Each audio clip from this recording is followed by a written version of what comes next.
Bueno, en primer lugar, muchísimas gracias a todos por venir. La verdad es que estoy pues, muy contento bueno, pues de veros aquí y además de veros pues, en un ambiente pues, un poco más distendido de lo que es habitual, ¿no? En los eventos que solemos organizar. En primer lugar, bueno, me gustaría daros también las gracias a todos los que estáis por streaming y que no habéis podido venir en presencial, pero que estáis haciendo el esfuerzo por conectar con nosotros desde vuestras casas. Y en tercer lugar, pues a los patrocinadores, ¿no? Y a los asociados que habéis venido, que sin vosotros pues esto no sería posible. Hoy tenemos una jornada que es bastante diferente y es bueno, pues especial.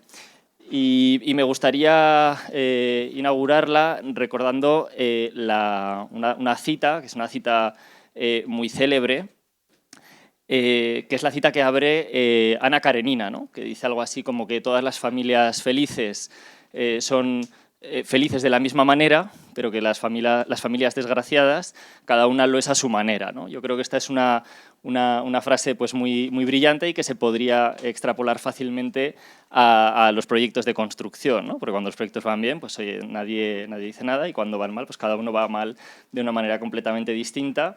Cuando los proyectos van bien, normalmente no solemos hacer una reflexión tan intensa y tan profunda, y cuando van mal, pues sí, pero cometemos el error de no compartir esas lecciones aprendidas con los demás, ¿no? Y eso es algo que hoy queremos bueno, pues cambiar.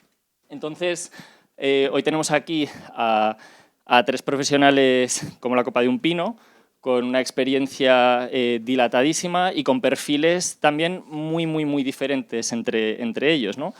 Tenemos a Santiago Díez, ¿no? Que es Project Manager de corazón, ¿no? Y ingeniero forestal, si no me equivoco, agrónomo, bueno, ya patino.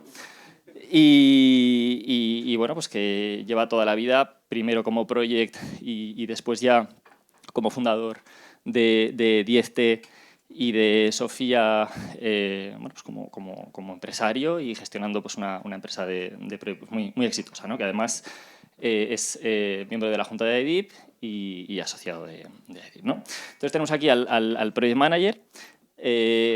Tenemos también aquí el perfil de la constructora, ¿no? Que lo encarna Sergio López, que es una persona que lleva desde 1993 en obra, ¿no? Ha pasado siempre en OHL, bueno, y ahora OHLA, por todo el arco, ¿no? de responsabilidad, tanto como jefe de obra, como jefe de grupo y ahora pues como jefe de proyecto y luego como gerente de la zona centro de edificación, con lo cual yo creo que va a ser un perfil también muy interesante, ¿no? Para que nos cuente pues, todas esas lecciones y todos esos errores. Y también tenemos el perfil promotor, que yo creo que José María Escobar tiene este perfil promotor, pero también con cierto corazoncito de project, ¿no? Porque bueno, pues ha sido pues hasta desde, bueno, es el director técnico de Namever, ¿no? Que gestiona proyectos en más de 6 países, ¿no? por toda Europa. Y ha tenido también pues su propia empresa de project desde 2015 hasta el 23 y bueno, ha desempeñado también pues, el ejercicio libre de la profesión, ¿no? Entonces, son perfiles muy distintos, con orígenes muy complementarios, y yo no me voy a enrollar más y le voy a dar ya el paso directamente a Santiago para que, bueno, pues a ver qué podemos aprender, ¿no? De todos estos errores. Así que, por favor, un fuerte aplauso para Santiago y vamos a arrancar. Un segundo, voy a seguir un poco más. Vamos a hacer presentaciones de 15 minutos, van a ser seguidas las presentaciones y al final habrá 15 minutos para turno de preguntas. Y la dinámica es un poco la que tenemos. O sea, tenéis la barra abierta, podéis levantaros, pedir y luego en el networking pues ya resolveremos todo aquello que haya quedado pendiente, ¿vale? Así que nada, cuando quieras, Santiago.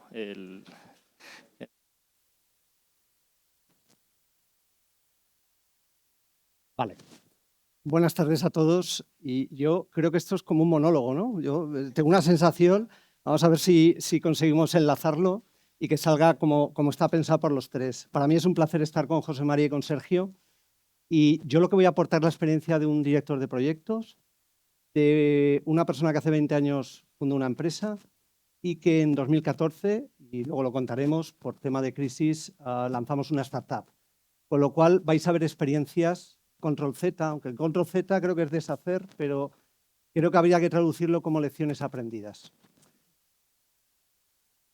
Mi equipo es el Valencia y viene bien que mi equipo sea el Valencia porque, claro, el sábado ganamos al Madrid, siento si hay algún madridista aquí, lo siento de verdad, pero el Valencia tiene que ver mucho con la dirección de proyectos y esto es algo que me planteo. Yo me crié yendo a Mestalla cuando iba a General de Pie. ¿Y por qué es importante la dirección de proyectos en este equipo de fútbol? Es el único equipo de Europa que tiene 2 estadios de 50.000 personas. El viejo Mestalla y el nuevo Mestalla. Y es un primer error y una primera lección aprendida en la dirección de proyectos, y es que la inversión de los proyectos sea real y, lo más importante, que contemple control de riesgos y contemple distintos escenarios. Aquí el error fue que este proyecto se genera en 2007 y era un proyecto que detrás había un residencial, porque esta parcela se transformaba en un residencial y se hizo con precios de residencial de 2007. Creo que todos sabemos lo que pasó después y además se inician las obras sin haber colocado el suelo. No hay que dar más explicaciones, pero es un primer error que tenemos que tener en cuenta en la inversión. Yo cada vez que veo un partido del Valencia me acuerdo de esto, porque el equipo está a punto de bajar a segunda división. Se ha mantenido vendiendo jugadores. Este es un primer error que queremos trasladar. Hay uno segundo que tiene que ver con todos los stakeholders o partes interesadas que aparecen en los proyectos. España es campeonato del mundo en burocracia. Yo creo que estamos en el top 10.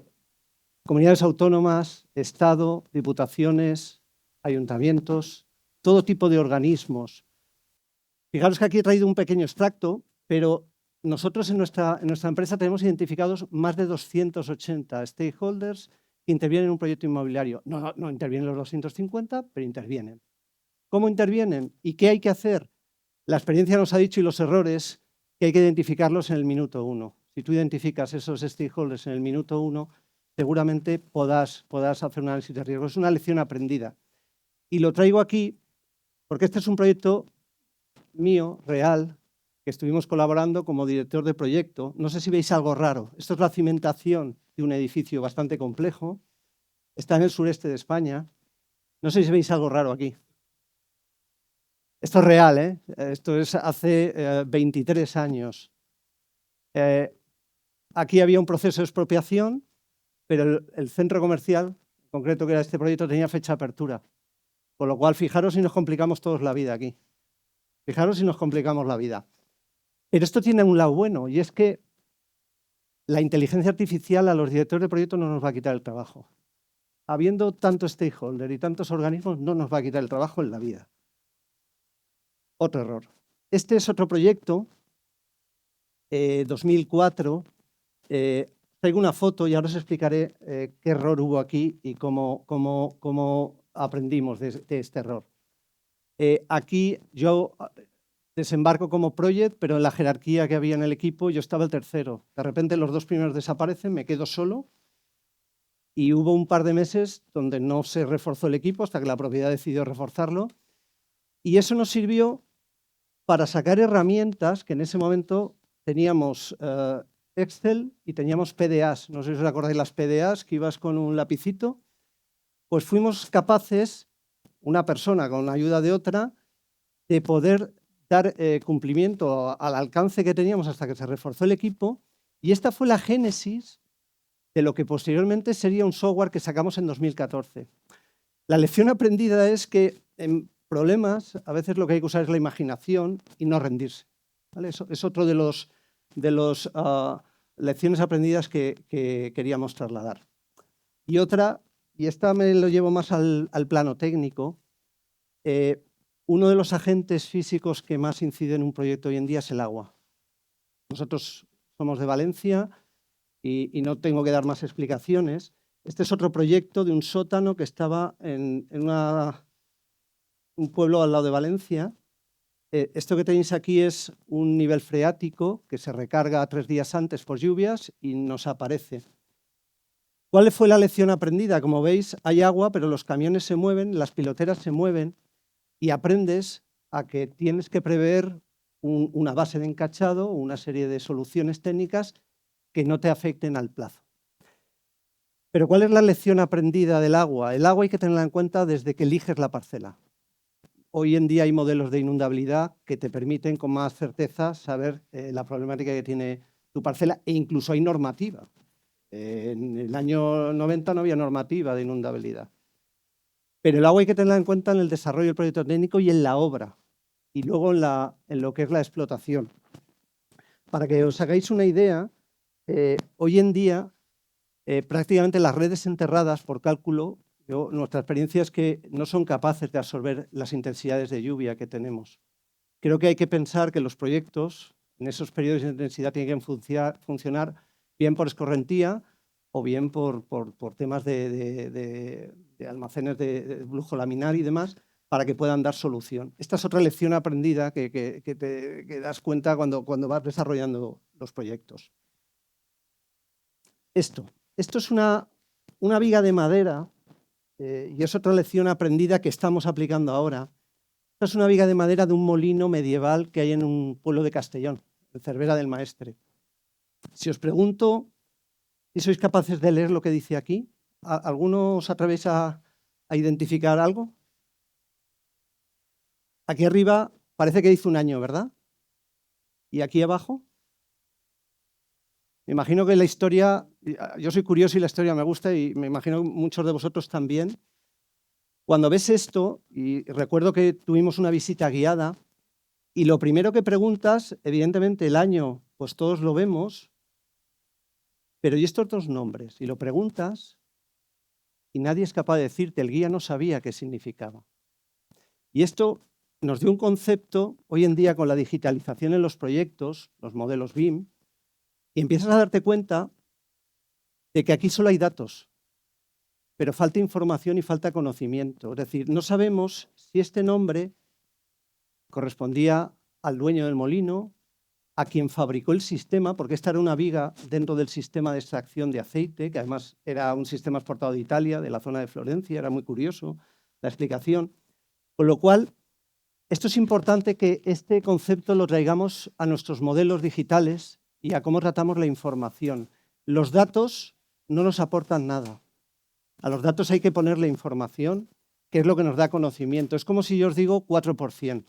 4% es como el año, no os va a decir nada. Si os digo 4% de sobrecoste, ya nos está diciendo algo, te da información, pero no te da conocimiento. Si te digo 4% de sobrecoste con el 50% contratado, entonces tienes conocimiento y puedes tomar decisiones. Y esto lo traslado porque es muy importante llevar esto a los modelos digitales y a la información que realmente necesitamos para tomar decisiones. Estos 5 errores y lecciones aprendidas, por sintetizarlo en los 15 minutos que nos ha dado José, yo lo resumo en las etapas profesionales. A esto lo llevo ya al tema personal, ¿vale? Fijaros, cuando acabas la carrera, quieres experiencia. Yo recuerdo, y es uno de los errores que tienes, ¿no? Me falta experiencia, ¿no? Y quisieras tener 10 años, pagarías por tener 10 años de experiencia. Cuando llegas a los 30 años, esa experiencia te da confianza, te da fuerza y piensas que quisieras ser abogado. Yo tenía la sensación de querer ser abogado y pelear y tal, pero te das cuenta que no. Te das cuenta cuando llegas a los 40 que lo que tenías que haber estudiado es psicología, porque empiezas a gestionar equipos, a llevar personas y es cuando te das cuenta realmente dónde está lo importante. Esto, digamos, me hace aprender de los errores y te das cuenta lo que querías haber sido. Y ahora a los 50, no sé vosotros, yo que estoy aquí, me gustaría ser analista de datos. O sea, me doy cuenta que ahora teníamos que ser analista de datos. Y comentándolo con una persona, que ya era mayor, me dice, y cuando llegues a los 60 querrás ser filósofo. os lo traslado esto como lecciones aprendidas en ese desarrollo profesional. Y ya por acabar, quisiera nombrar a mi padre, ¿vale? Creo que las experiencias, mi padre fue ingeniero en la zona de Levante, tuvo una ingeniería referente en aquella zona y en 2014, como muchas otras, desapareció. Yo creo que eso los que tenemos ya cierta edad lo hemos vivido. Y yo de mi padre he aprendido lecciones, buenas y malas, pero he aprendido lecciones. Y eso lo he intentado trasladar a lo que es la empresa en la que estamos nosotros. Y una que me la llevo siempre es que somos artesanos. O sea, tanto Sergio, José María, yo como director de proyecto, al final somos artesanos. Somos personas y funcionamos con las manos. Y creo que tiene que primar siempre la calidad sobre la cantidad, si queremos sobrevivir a largo plazo en un sector. Y esa es la lección que me llevo, digamos, de la vida laboral de mi padre. Por último, y por acabar con 3 frases un poco que resumen todo esto que os estoy contando, la capacidad de aprender de los errores define lo que somos. Fijaros que muchas, en este caso de nuestra vida, o en este caso de mi vida laboral, ha tenido que ver con errores y cómo los hemos solucionado. Y eso nos ha hecho tomar decisiones que han funcionado bastante bien. Que todas las experiencias son positivas, todas, todas. Lo que hay que saber es cuál no repetir. Eso es lo importante, saber cuál no repetir. Y esta que me la dio uno de mis referentes, que es José Agustín Lillo, y esta me la enseñó con 26, 27 años y le he aplicado siempre. Y es que cada vez que veas un problema, piensa en la solución. No te conviertas en un portavoz de los problemas, sino traslada problema y solución. Te hace ser proactivo desde el minuto 1. Y poco más. Esta es la experiencia de un superviviente y me gusta esta foto porque creo que los errores nos tienen que dar transparencia y es lo que nos permite sobrevivir a largo plazo. Muchas gracias.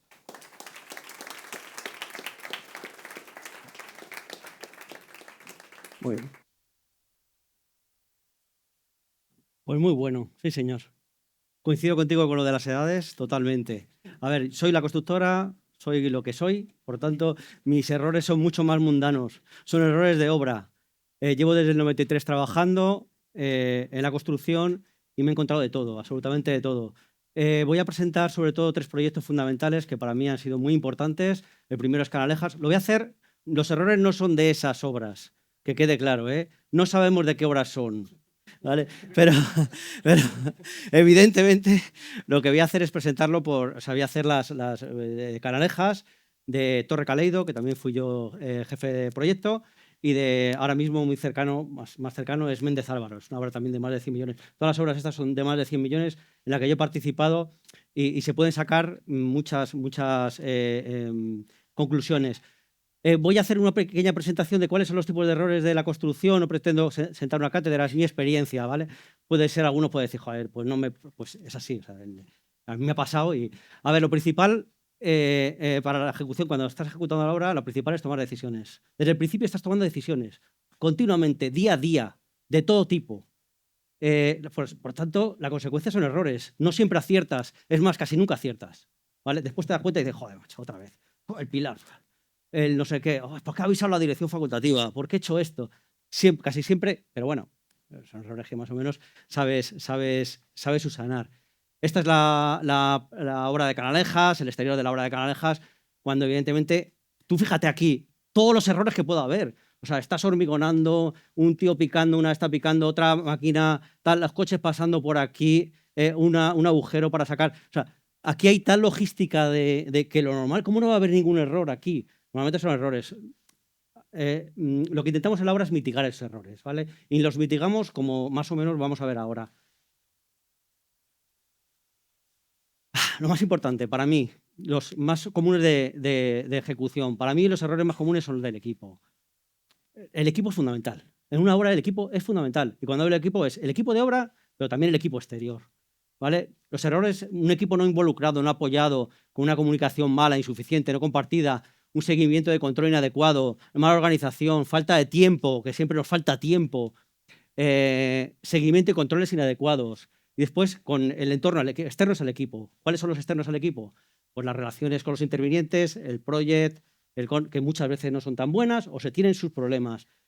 falta de profesionales con experiencia y capacidad. Yo creo que esto lo estamos viendo tanto técnicos como profesionales del gremio, de los distintos gremios. Y mala elección de empresas colaboradoras, recursos insuficientes, bueno, etcétera. Esto lo sabéis, yo creo que todo, no es tampoco mucho daros. Esta es la obra de Canalejas, en las cuales, bueno, pues estamos haciendo una demolición muy bonita. Pero para mí lo más importante, el mayor error, es no tomar decisiones. O sea, en el momento en que dejas pasar el río y no tomas decisiones, estás cometiendo miles de errores, que es la pasividad. Ese es el mayor error, desde mi punto de vista, ¿eh? Esto también es Canalejas, con bueno, unas vigas tremendas. Tú imagínate que aquí no tomas decisiones, dices, uff, la cimbra, que me lo calcule el otro, uff, ¿esto cómo lo voy a hacer? ¿Cómo lo voy a levantar? Pues no. Pues esas decisiones al final es tiempo, es dinero, no tomar decisiones es para mí el mayor error. Las decisiones.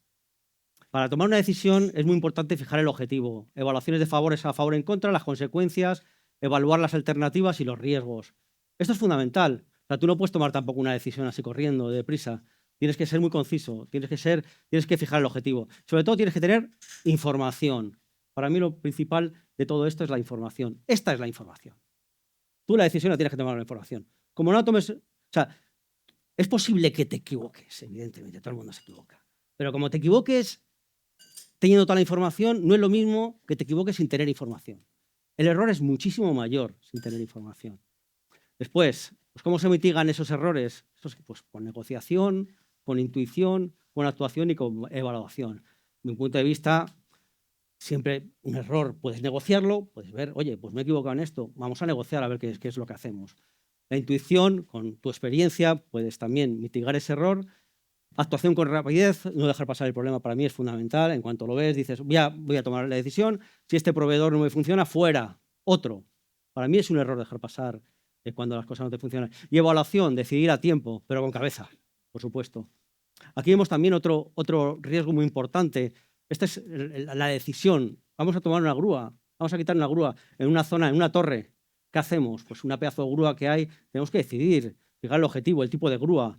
Esto es fundamental. Para mí, estas decisiones vistas y bien consensuadas y con mucha información, es lo que tenemos que ir, ¿no?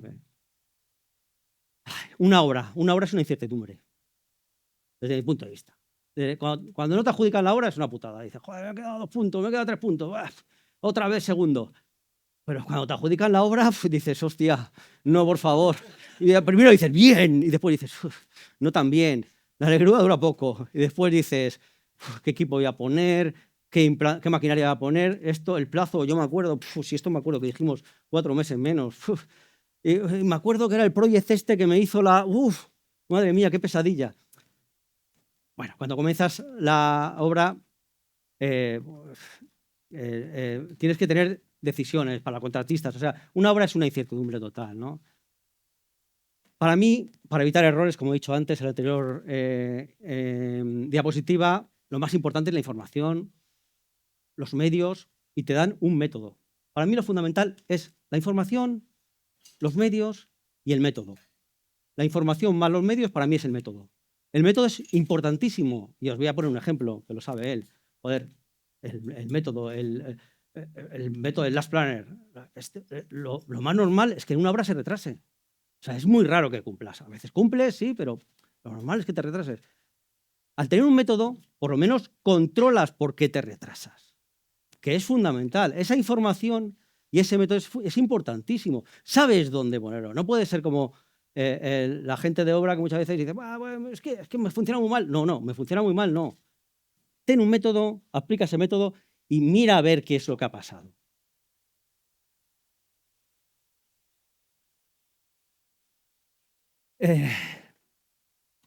Ejemplos de errores del equipo. Esta es la obra de Kaleido. No es mucha armadura, mucha tal. Y voy a poner un ejemplo que me pasó en una obra. En una obra me mandaron a esa obra con grandes problemas, con muchos errores. El equipo no estaba involucrado, no estaba apoyado, estaba desmotivado. La comunicación e información era insuficiente, no compartida. Había mala organización, había falta de tiempo, la obra estaba retrasada. O sea, una bicoca. Y encima las relaciones con las intervinientes, la DEF y la propiedad no eran muy buenas y el plazo era imposible. Entonces tuve que tomar unas decisiones desde la urgencia. ¿Qué es lo que haréis vosotros?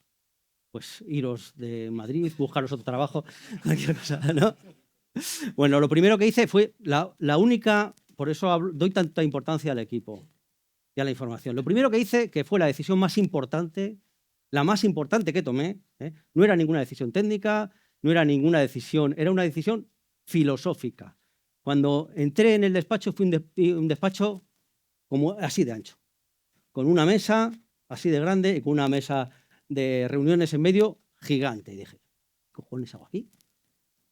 Digo, no puede ser. Había 3 personas importantes en el equipo.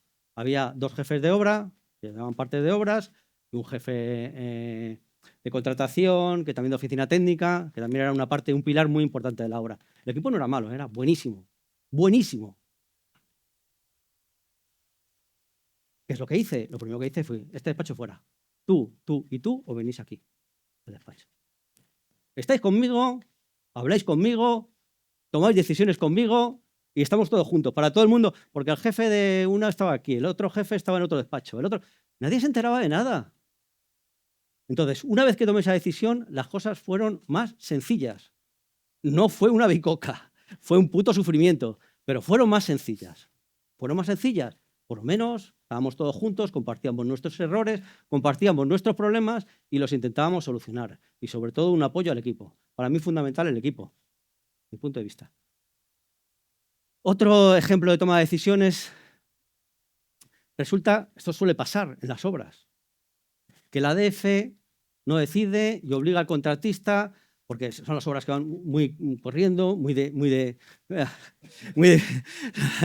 son obras que van muy deprisa, y entonces pues al final tienes que tomar una decisión corriendo. ¿Cómo actuamos? ¿Cómo hemos actuado? ¿Hemos actuado bien? ¿Hay alternativas? Yo creo que hemos actuado mal. No hemos tomado ninguna decisión. Tiene que haber una negociación, tiene que haber ¿tiene que haber una confrontación o una negociación? No. Yo creo que esto hay que ser transparentes. Cuando algo no se puede hacer o no puedes obligarte a hacer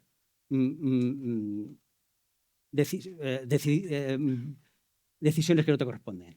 No tiene sentido. Este es otro error común que pasa mucho en las obras. Cada uno tiene que tomar sus decisiones. Cada palo pues, tiene que hacer su... Esta es la obra de Canalejas, también muy bonita, con las dos crujías, y esa es la obra de Caleido. Otra toma de decisiones erróneas, no es en ninguna de estas 2 obras, por si alguno se siente aludido, me ha pasado además en una obra muy reciente, en otro lado, en la elección del industrial. Resulta que el industrial de fachada, desde un principio, se retrasa en el comienzo de la obra, una vez que tiene la mitad de la fachada, intenta recuperar el tiempo y la calidad se resiente. Hay 2 problemas, el de plazo y el de calidad. ¿Cómo hemos actuado? Pues mal. Es que en un principio, si no te funciona, si te retrasa el comienzo de la obra, pues prescinde de él y mete otro. Este es un error típico que pasa en muchas obras, que muchas veces el jefe de obra, el constructor, dice, joder, es que ahora contratar a otro cuando ya lo tengo todo... No. Tienes que tomar decisiones. Una de las decisiones es, si no te vale, lo cambias. Tienes que cambiar. Después, errores técnicos. Para mí los errores técnicos son muy importantes en cuanto que tienes que tomar, si tienes que tomar una decisión importante técnica, tienes que tener mucha información. Esta es una obra, bueno, fue Canalejas. Tienes que hacer una excavación en 4 meses, 100.000 metros cúbicos bajo la estructura y además en medio de Madrid. Dentro del recinto, que no haya un ápice de barro. Y además estás en el centro de Madrid. A ver cómo coño lo haces con esa cantidad de... ¿Cómo lo haces? ¿Cómo lo haces? Esta es una decisión que no tienes que tomar rápido. Tienes que tomarla lenta, tienes que tomarla con tiempo. Tienes que ver el método En este caso, cualquier error podría ser muy grave. Estábamos cerca del metro, al lado del metro. Los pilotes secantes al metro. Que cualquier deformación de los pilotes, imagínate la catástrofe que sería. Entonces aquí lo que hicimos fue una cosa muy sencilla, muy consensuada y que nos costó mucho trabajar sobre ello. que es un cangilón, una especie de cangilón o dos cangilones, dos depósitos de tierras, que lo subía a una especie de ascensor, lo echaba sobre un volquete, o sea, hicimos un agujerito muy pequeño que no afectaba a los pilotes y los camiones iban por debajo, no se manchaban de barro, desde abajo excavamos con maquinitas pequeñas, iban cargando en una cinta, bueno, decisiones técnicas, que como no las tomes bien, la cagas desde un principio, la cagas. Entonces, ante decisiones técnicas hay que pensarlas. El resultado, bueno, ya es el final, pues, joder, pues esto es muy típico también, esto es de Caleido, de Canalejas, si habéis ido al centro comercial, la escalera colgada que queda chula, joder, ¿cómo se ha construido? Pues claro, la decisión de cogerla provisionalmente antes de colgarla, de ver cómo se construye todo esto. Tienes que tomar también decisiones técnicas que muchas de ellas pues, se basan en la experiencia, se basan en la experiencia de los encargados, se basan en la experiencia de los jefes de obras, se basan en la experiencia de los proyectos y también de los arquitectos. También. Ya está.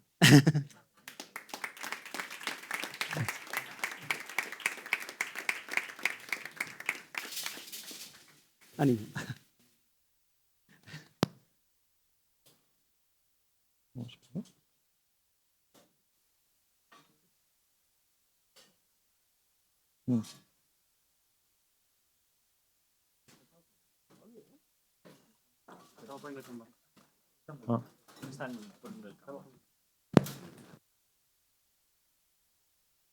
De plazo y calidad. Para el plazo cuento contigo que me eches una mano.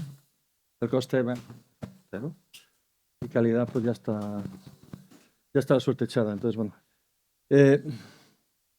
Primero quería decir que yo, aunque se me presenta como promotor, me defino más como propiedad, ¿vale? Soy representante de la propiedad.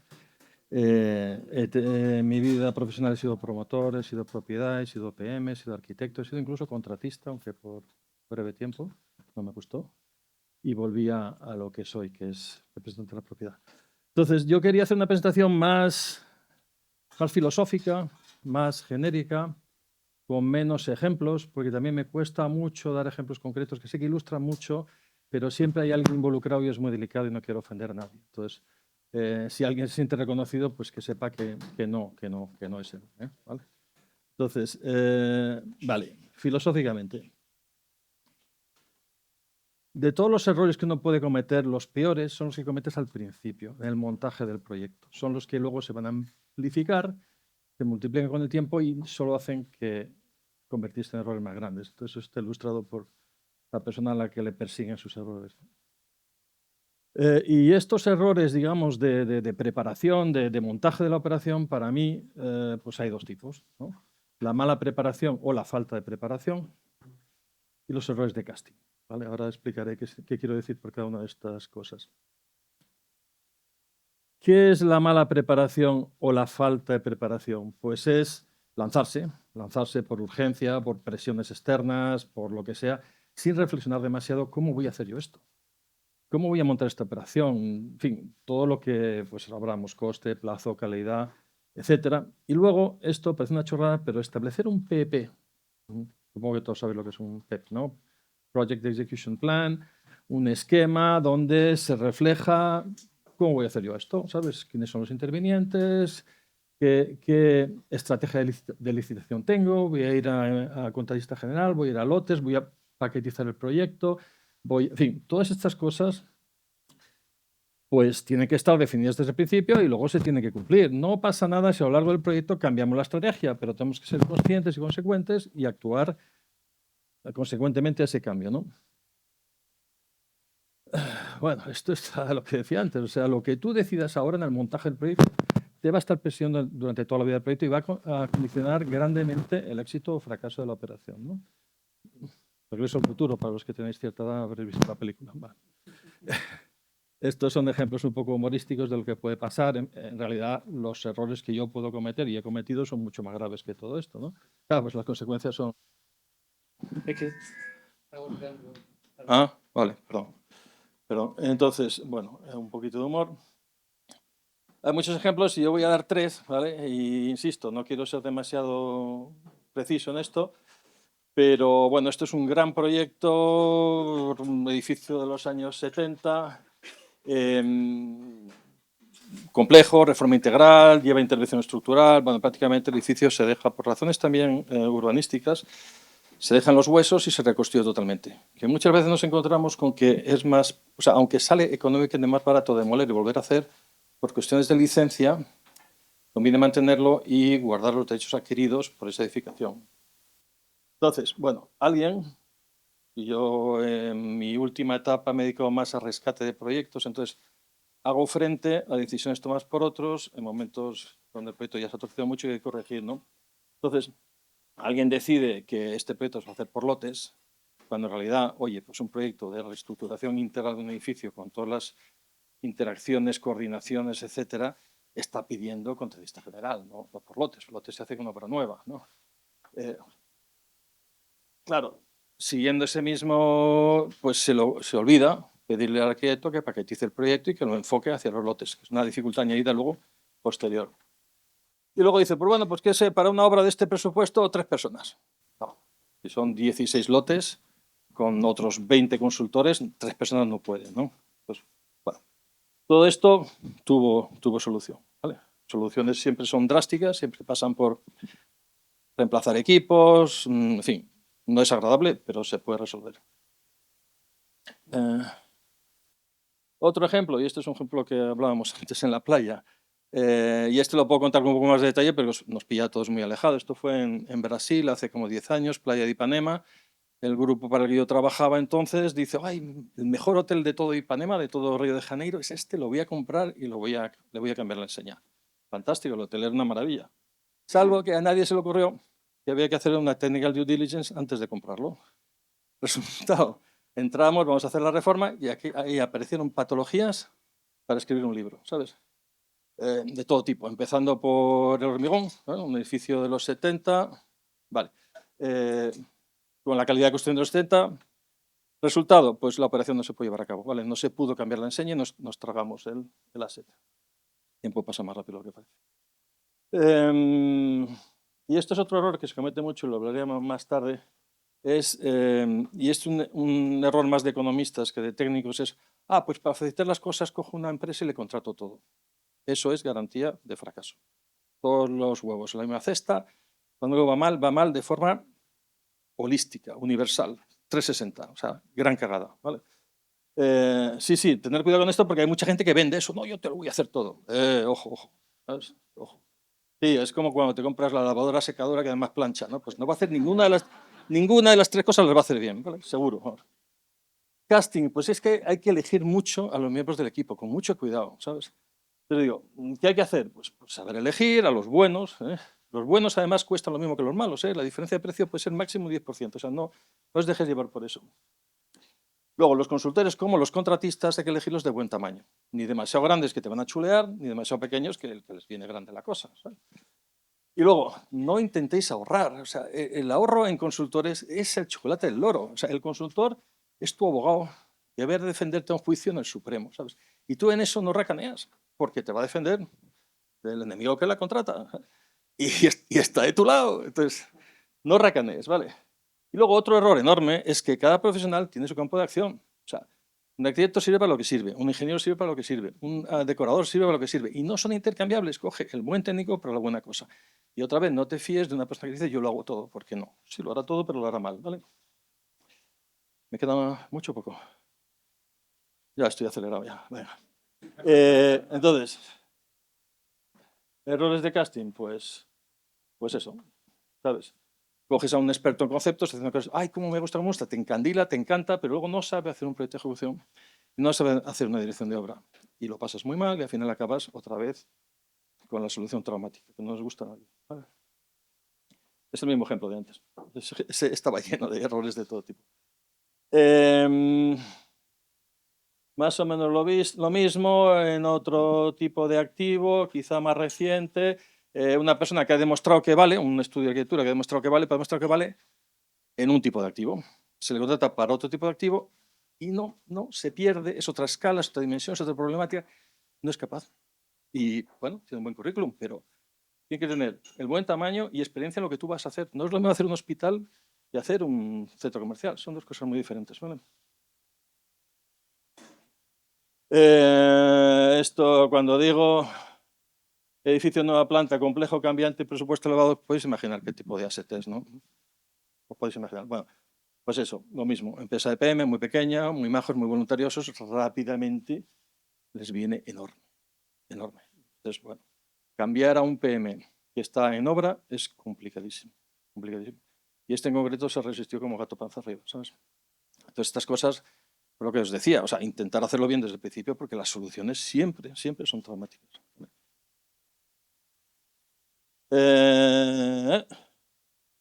Ejemplo parecido al interior, muy bonito, magnífico decorador, hace unas cosas muy, me ha encandilado con el concepto, luego no sabe.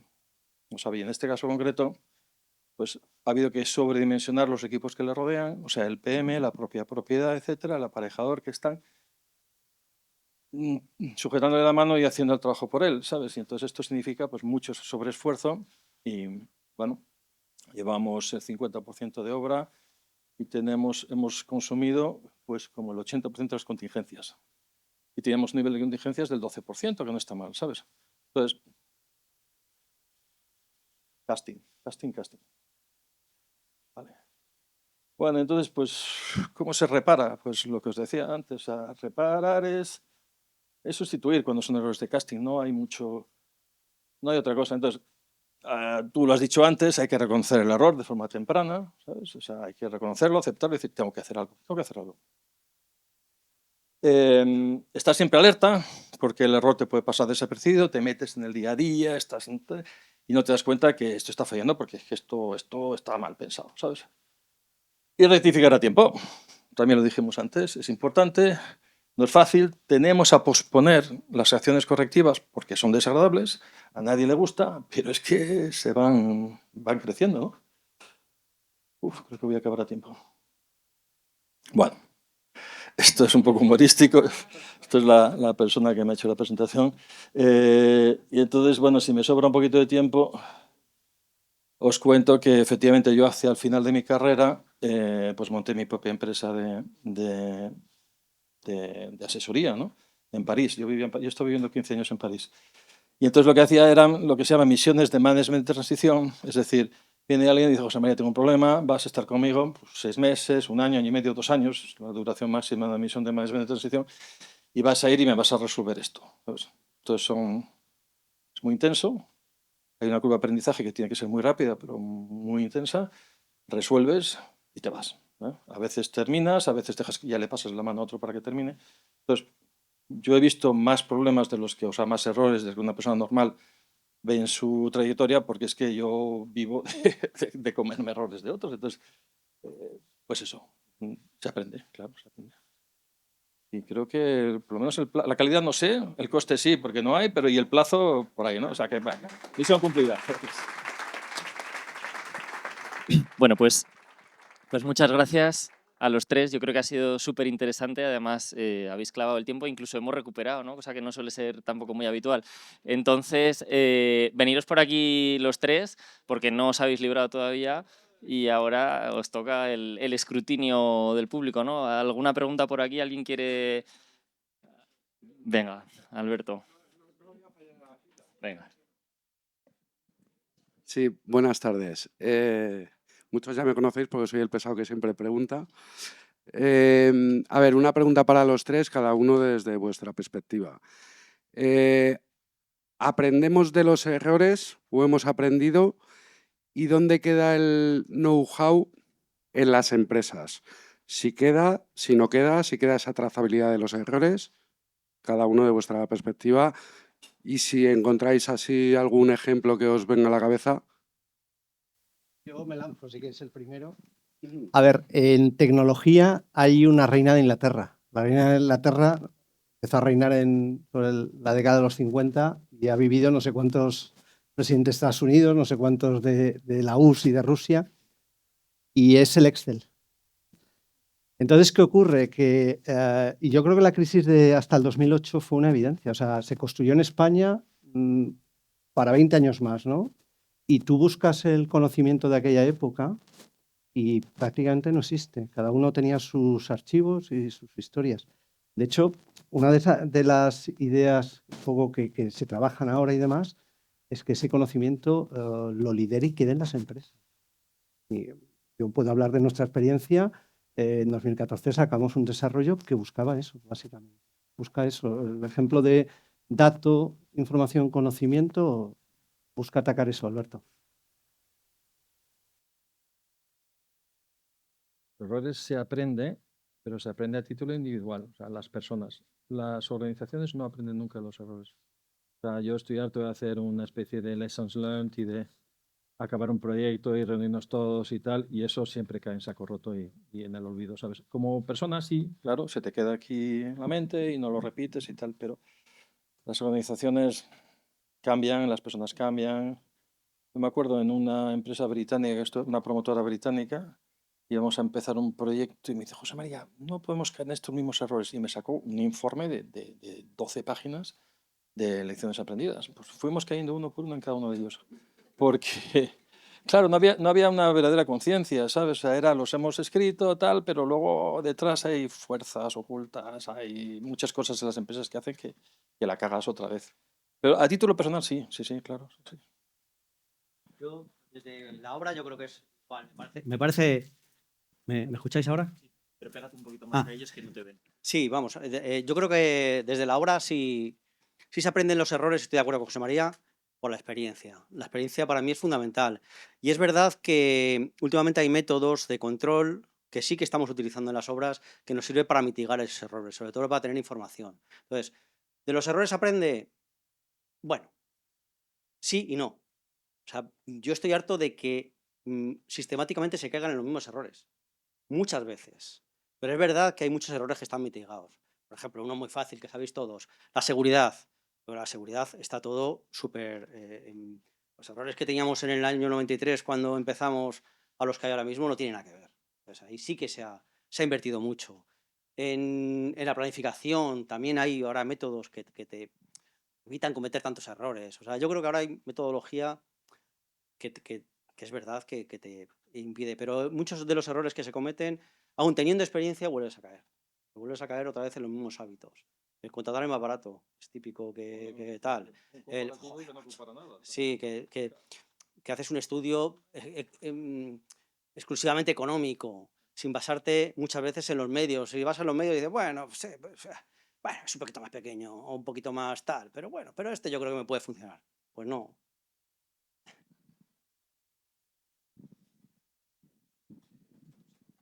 Bueno, yo estoy en ADIP, da la casualidad que estoy de tesorero hace poco, pero vamos, pero la verdad es que hay que apoyar aquí a todo lo que gestiona ADIP porque tiene mucho recorrido todavía.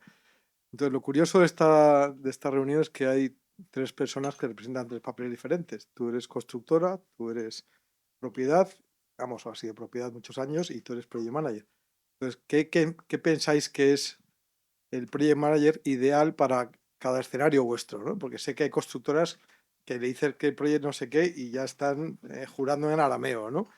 Y tú cuando vendes tu producto a un promotor le explicas qué tipo de proyecto le ofreces. Sabes que hay promotores que de repente dicen, yo es que tuve un proyecto pero me vino fatal, todo se atrasaba más, todo era más complicado, o sea, ponía palos en la rueda en lugar de ser, eso lo he escuchado yo. Nuestra empresa también es de project management y nos lo dicen. Me da miedo meter un proyecto en la mesa, ¿no? Y tú como propiedad, pues me imagino que con este escenario de ADIP tienes también tu criterio, ¿no? Porque te voy a decir una cosa que te va a encantar. Hay un proverbio árabe que dice que el ojo del amo engorda al caballo. Y lo que quiero decirte con esto es que cuando falla un project manager, la culpa la tiene la propiedad, ¿vale? El amo del caballo. Porque no sabe exigir, porque no sabe lo que quiere, porque no sabe solicitar un cambio de PM cuando hay una persona que no está funcionando bien en el equipo. Al final, el pensar, he contratado a un PM y me lavo las manos y él se ocupa del proyecto es un error. O sea, el PM al final es tu equipo técnico externalizado y tú sigues guardando la responsabilidad de dirigirlo, de darle instrucciones, de llevarlo por buen camino y de corregir si las cosas van mal, ¿sabes? Entonces, demasiado a menudo dices, bah, ya está, tengo el mejor, me piro, ¿no? Hay que estar ahí encima. Y no voy a decir que todo el mundo vale, pero que al final los PMs venden horas hombre y venden recursos y las personas, oye, si hay uno que no está funcionando, cámbiamelo por otro, ¿sabes? Y entonces, al final volvemos al casting, ¿sabes? Yo en esta obra que no voy a mencionar, hotelera, reciente en España, muy compleja, había un equipo de 3 personas, ¿sabes? Entonces, la orden que me dieron cuando yo cogí aquello es, "Bueno, estos chavos buscamos unos competentes". Digo, no, pues si es que no son incompetentes, son pocos, están machacados. Entonces, dame 6 meses de voto de confianza. Aumenté el equipo a 12 personas, los seleccioné yo uno a uno, ¿vale? Con el director, y aquello fue como un rayo, ¿sabes? Pero es que no era que fueran torpes ni malos, es que... Los adjetivos que tú esperas algo concreto. Flexibilidad, sobre todo, adaptabilidad, ¿sabes? Claro, porque si no es lo mismo hacer una promoción residencial con dentista único, donde necesitas una persona pues tenga más diálogo, que sea más, esté un poquito, toque un poco todos los palos, etcétera, que hacer un centro comercial con 16, 20 lotes y no sé cuántos consultores, donde tienes un tío muy sistemático, muy organizado, su interlocutor vas a tener controlándote un fondo o un project monitoring extranjero, hay que reportar en inglés, o sea que no hay una cosa perfecta, o sea, no hay un arquetipo de PM, pero tienes que ser flexible, tienes que encontrar el perfil que encaja en tu proyecto y tiene que ser una persona orientada a servicio, ¿sabes? Y con una cierta metodología. La metodología se la va a dar la empresa, o sea, no hay empresa de PM que no tenga su método y sus procesos y sus documentos tipo. Necesitas una persona, pues eso, con vocación de servicio y flexibilidad. ¿No ves que a veces hay perfiles los proyectos? Prefiero que los perfiles Sí. menores, más la mesa en las Sí, o sea, lo que odia toda propiedad es lo que llaman los británicos el paper pusher, ¿sabes? El PM que se dedica a coger por ahí, lo mete por acá, y entonces se dedica a evacuar, a evacuar papeles, consultas, problemas, no se los apropia y no resuelve. Entonces, ese perfil no interesa. Interesa a la persona, pues eso, que se apropia del problema, que se identifica con él y que hace lo que tenga que hacer. ¿Sí? ¿No? A la constructora, le vas a decir. El proyecto, en fin. ¿Qué queréis que diga? Bueno, vamos a ver, no, ahora hablando un poco bien y mal, me han tocado todo tipo de proyectos, ¿eh? Me ha tocado el proyecto, que es verdad que a mí es el que más me molesta, ¿eh? Que es el puro escribano o el puro pasapapeles, que es acojonante porque cualquier cosa, cualquier problema que tiene, dice, no, eso no es mío, eso es de otro, tú dímelo que yo ya se lo derivo. Y después está el proyecto que se implica. Es más, yo creo que el proyecto lo que busca una constructora es que sea equipo, que se haga equipo, que muchas veces no tire de otro lado. O sea, si vamos todos en un sentido, incluso en contra, incluso en contra de la constructora, pero vamos todos tiremos en un sentido, cada uno tiene sus... Evidentemente todo el mundo tiene un mismo objetivo, que es acabar la obra y acabarla bien, cada uno tiene sus objetivos separados, uno será ganar dinero, otro será que quede perfecto, otro será que tenga una fachada magnífica, pero todos tenemos un mismo objetivo, que es acabar la obra y acabarla bien. Entonces yo creo que el proyecto en esto se tiene que involucrar en eso y bueno, y si tiene que tomar decisiones, mucho mejor. Hay algunas obras, como tú sabes, José, que hemos contratado nosotros propios como constructora un proyecto para hacer determinados trabajos o para ser contraproject, para decir, oye, ojo, que miran lo que está pasando. O sea, que yo no estoy nada en contra de los proyectos. Evidentemente es una figura que existe, es una figura que para mí es importante, pues una figura técnica que es la mano derecha de la propiedad y son los que realmente tienen que tomar la decisión, ¿no? Entonces, una figura que sepa, que tenga experiencia y que tome buenas decisiones o que dé buenas, me parece bien. Todo lo contrario, me parece mal. Bueno, yo por rematar, yo hago de project, con lo cual creo que la visión de los dos es la más lógica. Yo lo que puedo hablar es cuál es nuestro espíritu. Nosotros somos una empresa únicamente de project, no hacemos proyectos, no hacemos dirección facultativa, porque creemos en esa figura, no es un complemento ni es la nata de un flan, es una figura importante. La reflexión de Sergio creo que es la acertada, o sea, un proyecto tiene que pensar que lleva un autobús, pero va todo el mundo y nadie se va a bajar. Es decir, tenemos que llegar todos al final. Y eso implica, me ha gustado el ejemplo de hacer equipo, o sea, implica que el proyecto tiene que colaborar en esa función. Y luego hay otro comentario que quiero hacer, porque hay muchas certificaciones de Project, pero lo que tenemos que entender es que los Projects son personas. A mí me gusta una comparación que hacemos nosotros cuando nos toca dar docencia, que ponemos la foto de Superman, ¿no? Al final un Project tiene una serie de competencias, pero no hay dos Projects iguales. Igual hay Projects que comunican mejor, hay Projects que tienen más capacidad técnica, hay Projects con más perspectiva, con más capacidad de estrategia. Y creo que lo importante aquí es que dentro de la empresa de Project entienda qué cliente tiene, qué tipología, cuáles son los retos y sepa elegir qué superhéroe toca. Porque si no hay que volar, pues no cogeremos a Superman, cogeremos a otro. Y eso es importante entenderlo. Creo que la certificación, por ejemplo, de INMA te define 40 y tantas competencias, ¿no? Nadie tiene todas esas competencias, pero es importante saber cuáles son. Y luego, por experiencia propia, formar un project con capacidad de comunicación, liderazgo, que pueda entenderse con un cliente, que sepa manejar un planning, que sepa manejar una inversión, a nosotros nos está costando entre 4 y 5 años. Yo, la experiencia que he pegado de mi padre, de la cantidad sobre la calidad, no se me ocurre ni por asomo contratar a alguien de la calle y ponerlo con un cliente. Si queremos darle valor al project, nosotros lo que defendemos es cantidad sobre calidad y formación. Y es lo que podemos vender y es lo que hacemos y digamos, trabajamos. ¿Te permite crecer? No, seguramente no, pero sí te permite saber qué estás vendiendo y que no te devuelvan a los corrales, pues aparte de tu equipo, que quieras que no, al final son personas que se frustran. Muy bien. ¿Alguna pregunta más por aquí? Va a ser de las últimas, si no es ya la... Perdonad, si no es la última. ¿Alguien más quiere comentar algo? ¿No?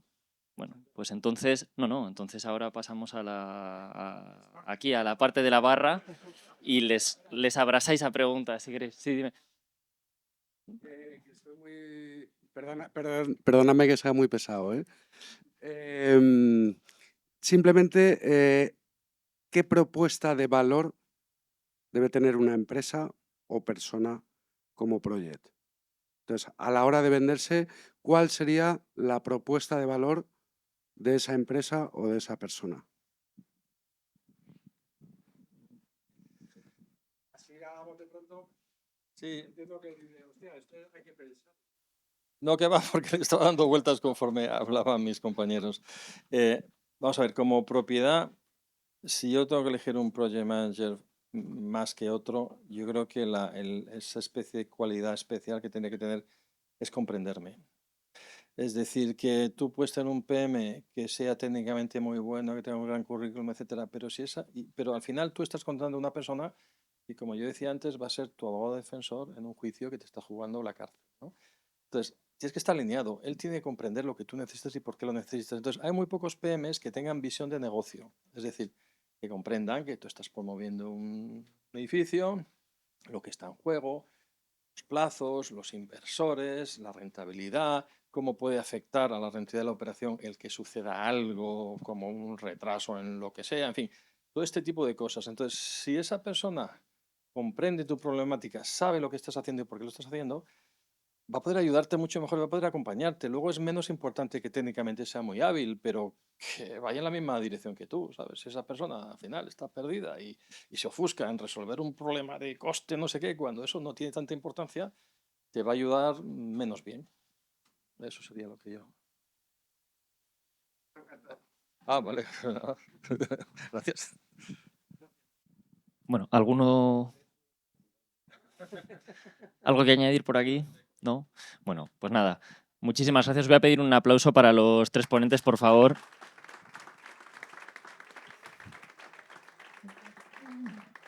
Yo creo que ahora va a seguir las entrevistas uno a uno. Y bueno, muchísimas gracias también a todos los que estáis siguiéndonos por streaming. Y bueno, nos vemos en la próxima.